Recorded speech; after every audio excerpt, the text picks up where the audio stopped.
Hi guys, आज के इस वीडियो में बात करेंगे आरवीएनएल के बारे में। सो गाइस, आरवीएनएल को लेकर जो अपडेट्स आ रही है इस वीडियो में कवर करेंगे।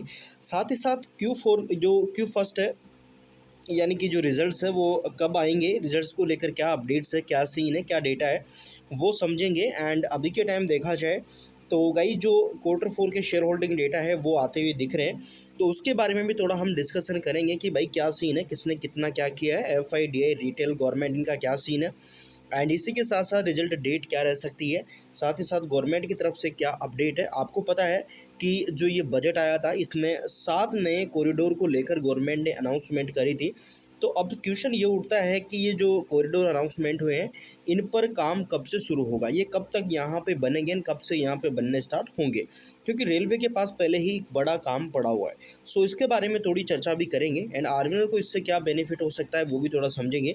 बट इंपॉर्टेंट गाइस की जो ये वीडियो है टोटली एजुकेशन पर्पस के लिए, सो प्लीज़ अपनी रिसर्च करेगा, क्योंकि शेयर बाजार में इन्वेस्टमेंट जोखिम से भरा हुआ है, तो अपनी रिसर्च करना मिस मत करिएगा। लेट्स सी गाइस, देखिए रेलवे बुलेट ट्रेनों के लिए संयुक्त अनुमोदन यहाँ पे मांगेगा, यानी कि रेलवे बुलेट ट्रेनों के लिए संयुक्त अनुमोदन यहाँ पे मांगेगा। एंड इसके अकॉर्डिंग देखा जाए तो भारतीय रेलवे नई बुलेट ट्रेन परियोजनाओं की तेज़ी से आगे बढ़ाएगा और एक साथ मंजूरी मिलने से भूमि अधिग्रहण और परियोजना क्रियान्वयन में तेज़ी आएगी।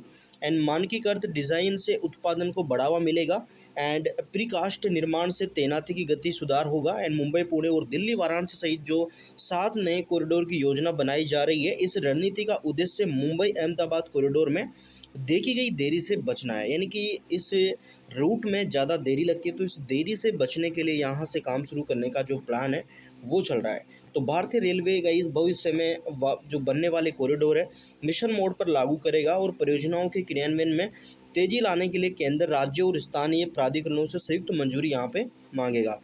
तो ये अपडेट्स हमें देखने को मिल रही है। देखिए, अधिकारियों ने बताया है कि इससे भूमि अधिग्रहण और मार्ग संबंधी मंजूरी में तेजी आ सकती है। उन्होंने ये भी कहा है कि भविष्य में बुलेट ट्रेन नेटवर्क में डिज़ाइन का मानकीकरण महत्वपूर्ण रोलिंग स्टॉक्स एंड सिग्नलिंग उपकरणों के लिए विनिर्माण आपूर्ति श्रृंखलाओं में सुधार आ सकता है। एंड सिविल का क्रम देखो, इससे अगर छोड़ो इस अपडेट को, सीधा सिंपल फंडा समझिए, कॉरिडोर अगर बनते हैं तो उसमें आरवीएनएल जैसी कंपनियों को भी ऑर्डर्स मिल सकते हैं, तो ये आरवीएनएल जैसी कंपनियों के लिए भी अच्छा साबित हो सकता है।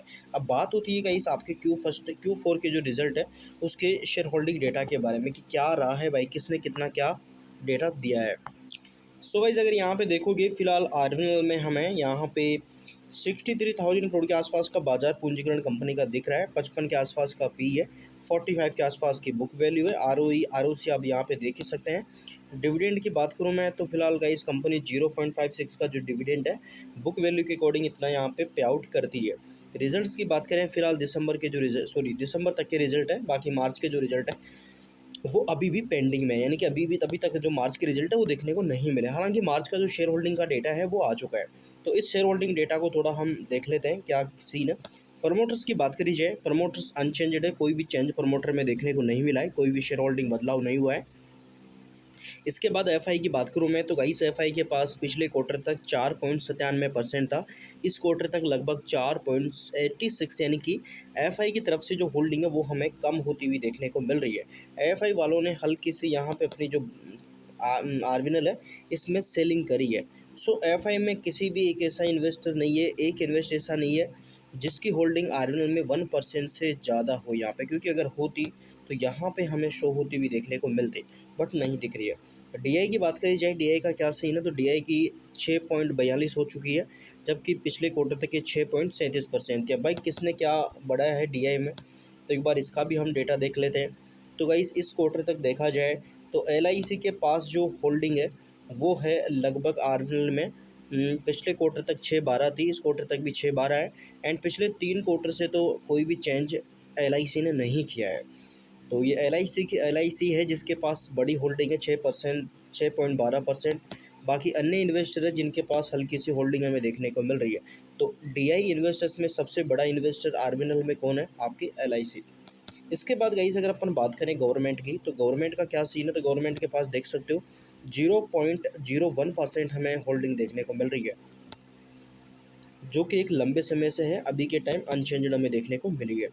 अब पब्लिक की बात करी जाए तो 1587 है, पिछले क्वार्टर तक 1579 थी, तो इस क्वार्टर में फिर से बढ़ चुकी है पब्लिक की पब्लिक इंटरेस्टिंग देखने को मिल रही है।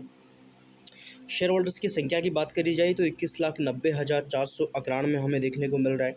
पिछले क्वार्टर तक ये 22,07,488 थी, तो इस क्वार्टर में कम होती हुई दिखी है शेयर होल्डर्स की संख्या। तो इस तरीके का जो डेटा है गाइस हमें देखने को मिल रहा है। तो ये है। एंड इसके बाद अगर आगे गाइस Q4 की रिज़ल्ट है उसकी डेट को थोड़ा हम देख लेते हैं, क्या कोई डेट कंपनी की तरफ से आई है या नहीं आई है। क्योंकि यहाँ पे देखा जाए तो कई सारी जो कंपनी हैं उनके जो रिज़ल्ट्स वगैरह है वो आते हुए देखने को मिल चुके हैं।